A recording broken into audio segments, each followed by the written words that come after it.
create or delete users and teams. You can register your team in COR, customize your users and work teams.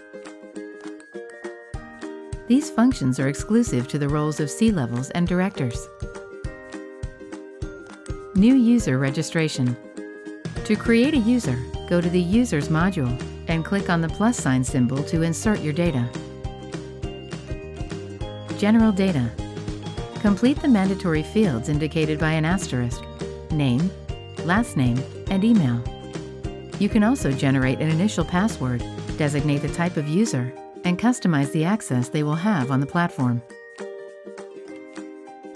In Employee Info, define your tax situation, monthly salary, monthly and daily work hours. You can enable overtime and specify your working hours. You can upload extra information in the Additional Info tab. Click the OK button to confirm the creation of a new user. Delete user. To delete a user, find them and click on Delete.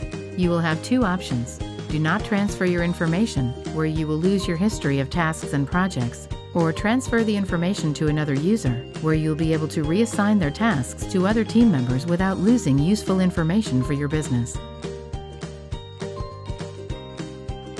Create a team. In the Teams tab, in the New Team option, type in the name of your work team. Hit Enter to confirm your creation. Add collaborators through the plus sign. Activate the option so the user has visibility of all projects in which their team is involved. From the drop-down menu, you can edit or delete the team. Choose Edit to change the team name, add a description, and add more users. Choose Remove if you want to remove the entire team. To remove a member, hover over their avatar and press the X.